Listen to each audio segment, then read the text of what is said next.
dan selamat pagi anak-anak semua. Apa kabar? Diharapkan pada pagi ini anak-anak semua dalam keadaan yang sehat.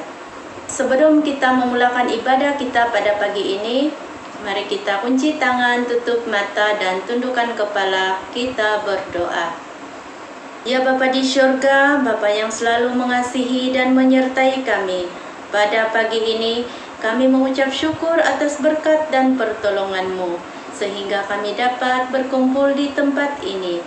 Biarlah dalam ibadah pada hari ini dapat berkenan di hadapan-Mu dan dapat menjadi terang bagi anak-anak kami. Berkatilah semua pelayan yang melayani ibadah ini. Biarlah ibadah kami hari ini dapat berjalan dengan lancar, mulai awal, pertengahan, sehingga akhir. Sertai dan bimbing kami terus Tuhan, agar tetap dan selalu menjalankan kewajiban kami setiap hari dengan baik. Di dalam nama Tuhan Yesus kami sudah berdoa dan mengucap syukur. Amin.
Mari anak-anak Tuhan kita berdoa bagi uang persembahan yang telah kita kumpulkan sebentar tadi. Tuhan Allah Bapa kami yang di surga, kami mengucap syukur Tuhan atas penyertaan-Mu di dalam kehidupan kami sepanjang minggu ini. Terima kasih Tuhan. Tuhan, biar kiranya persembahan ini dapat digunakan pakai bagi kemuliaan-Mu dan bagi pembangunan gereja-gereja. Dan juga Tuhan, biar kiranya Kau memberkati setiap tangan-tangan anak-Mu yang telah memberikan persembahan ini. Terima kasih Yesus, terpujilah Engkau. Bapa kami yang di surga, dikuduskanlah nama-Mu, datanglah kerajaan-Mu, jadilah kehendak-Mu di bumi seperti di surga. Berikanlah kami pada hari ini makanan kami yang secukupnya, dan ampunilah kesalahan kami seperti mana kami mengampuni orang yang bersalah kepada kami. Lepaskanlah kami dari segala yang jahat, karena Engkaulah empunya kerajaan, kuasa, dan kemuliaan sampai selama-lamanya. Amin. It's about life, it's about love of Jesus Christ, it's about everlasting, never failing love.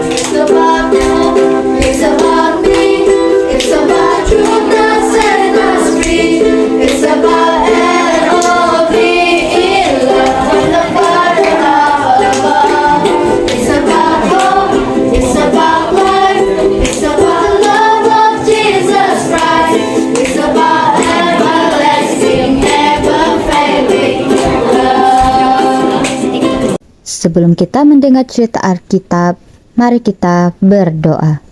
Bapa kami yang di surga, sekali lagi kami mengucap syukur dan berterima kasih atas kesempatan yang telah Engkau berikan pada hari ini. Pada saat ini Tuhan, kami mau mendengar firman-Mu. Kiranya Tuhan bukalah hati dan pemikiran kami agar kami dapat pelajari lebih mendalam lagi tentang firman-Mu. Dan berkatilah semua anak-anak yang mendengar firman. Semua ini kami serahkan kepadamu. Dalam nama Tuhan Yesus Kristus kami sudah berdoa. Amin. Hai adik-adik, cerita Alkitab kita pada hari ini bertajuk Allah menyertai Yusuf di Mesir, diambil daripada Kejadian 39 dan 40. Yusuf dijual di pasar hamba. Di Kanaan, Yakub berandaian seekor haiwan buas telah membunuh Yusuf. Tetapi Yusuf tidak dibunuh. Dia masih hidup. Di manakah dia? Yusuf dalam perjalanannya ke Mesir, rombongan kafilah itu sangat gembira karena mereka telah membeli seorang lelaki muda yang sihat dan bijak seperti Yusuf. Mereka sudah tentu dapat menjualnya dengan harga yang mahal di pasar hamba abdi nanti.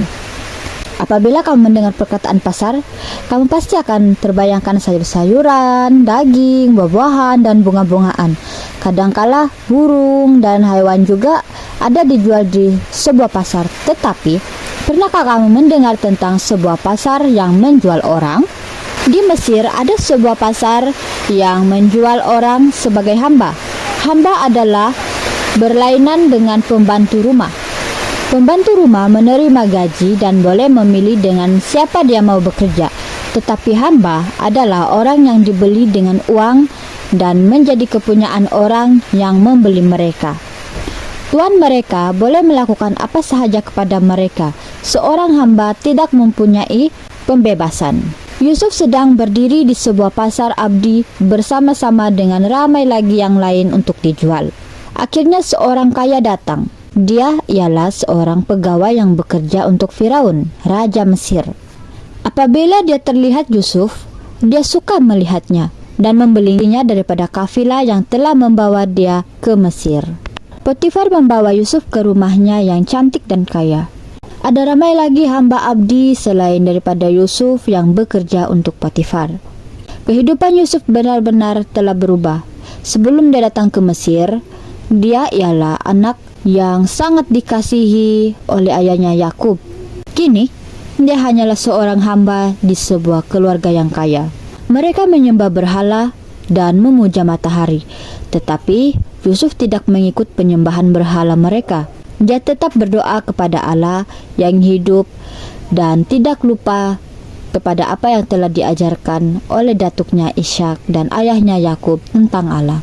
Tuhan Allah tidak melupakan Yusuf. Dia beserta Yusuf di negeri yang asing itu, yang jauh dari Kanaan dan kemah ayahnya. Allah mengasihi Yusuf dan dia mempunyai rancangan yang baik untuk kehidupannya. Allah juga menolong Yusuf untuk melakukan kerjanya dengan baik. Ada tugas yang diarahkan kepada Yusuf yang tidak pernah dilakukannya, tetapi dia melakukannya dengan baik dan penuh semangat. Potifar melihat kerja Yusuf dan dia sangat mengaguminya. Dia bekerja dengan sangat baik, tidak merungut ataupun menunjukkan muka, dan semua kerjanya diselesaikan dengan baik. Potifar merasakan Yusuf sangat berlainan dengan hamba-hamba yang lain. Yusuf telah bekerja dengan tuannya selama beberapa bulan. Suatu hari, Potifar memanggilnya dan berkata, "Yusuf, aku telah memerhatikan engkau dan aku menilai engkau sebagai seorang yang jujur dan bekerja dengan baik. Sekarang aku jadikan engkau pengawas kepada seluruh kepunyaanku. Bermula dari sekarang, engkau yang akan memberikan arahan dan mengatur hamba-hamba yang lain. Ini saya berikan semua kunci-kunci bilik di rumahku. Aku percaya kepada engkau, Yusuf." Sejak hari itu, Allah memberkati rumah tangga Potifar, termasuk yang ada di luar rumah. Ini semua karena Yusuf. Allah menyertai Yusuf dalam segala yang dikerjakannya.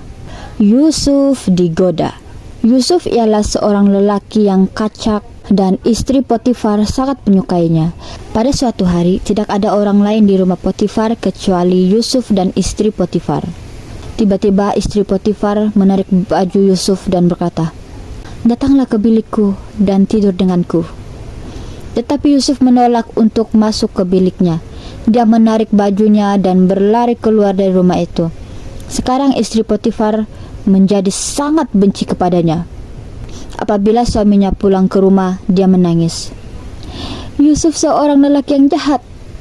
Dia masuk ke bilik tidur kita dan coba tidur denganku. Ini bajunya, dia meninggalkannya di dalam bilikku."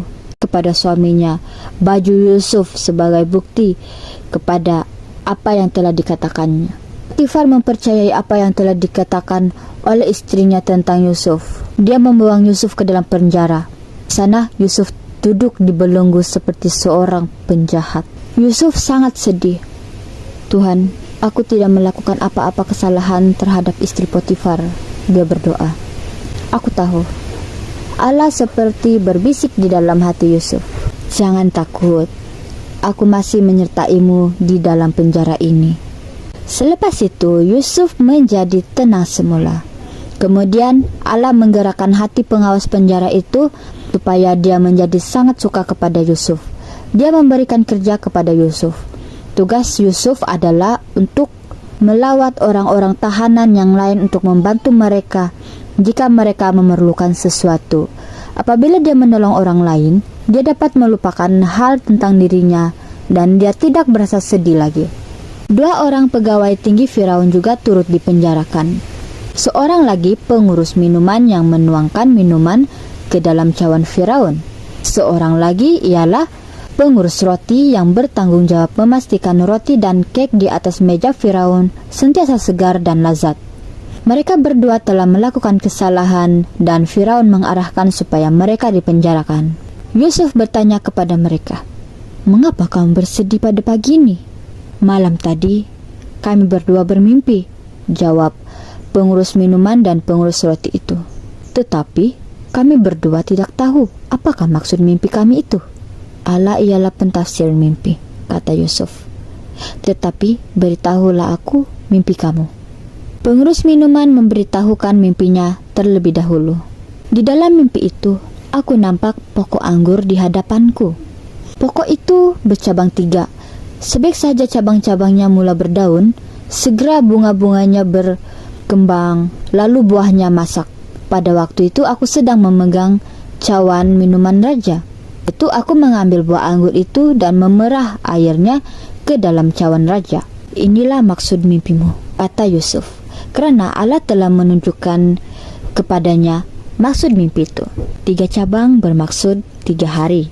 Dalam masa 3 hari, Firaun akan melepaskan engkau dari penjara dan engkau akan menjadi pengurus minumannya lagi. Apabila semuanya berjalan lancar bagimu, ingatlah untuk memberitahu Firaun tentang aku. Aku telah dibawa jauh dari tempat asalku, dan di sini, di Mesir, aku tidak melakukan apa-apa kesalahan. Aku sangat berharap dia akan melepaskan aku keluar dari penjara ini." Apabila pengurus roti itu mendengar maksud yang baik tentang mimpi pengurus minuman itu, dia berkata, "Aku juga bermimpi. Dalam mimpi itu, aku menjunjung 3 buah bakul roti. Di dalam bakul yang paling atas terdapat bermacam-macam kue untuk Firaun. Tetapi burung-burung datang memakan kue-mue itu." "Inilah maksud mimpimu," kata Yusuf.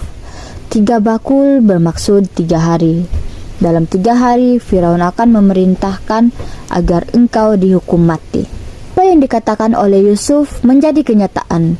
3 hari kemudian, Firaun menyambut hari ulang tahunnya. Pada hari itu, pengurus minuman dan pengurus roti dibebaskan dari penjara dan diarahkan untuk berdiri di hadapan Firaun. Firaun mengampunkan pengurus minuman supaya dia dapat melayan Firaun lagi, tetapi pengurus roti dihukum mati. Biarpun pengurus minuman itu sangat dekat dengan Firaun setiap hari, namun dia telah lupa untuk menceritakan kepada Firaun tentang Yusuf. Objektif yang terdapat dalam cerita ini ialah kita dapat mempelajari bahwa Tuhan akan membela anak-anaknya dalam apa sahaja keadaan yang mereka alami. Selain itu, rindu akan melakukan yang berkenaan kepada Tuhan dan meminta pertolongan Tuhan untuk melakukan apa yang baik dan benar. I love you, Jesus. Deep down in my heart. I love you, Jesus. Deep down in my heart. Think about it, deep down, down, deep down in my heart. Talk about deep, deep down, down, deep down in my heart. Ayat hafalan Mazmur 55 ayat 22. Serahkanlah bebanmu kepada Tuhan, Dia akan menolongmu.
Anak-anak yang dikasihi Tuhan, ibadah Sunday School kini di penghujungnya. Kita bersyukur karena Tuhanlah yang memberkati pelayanan hari ini.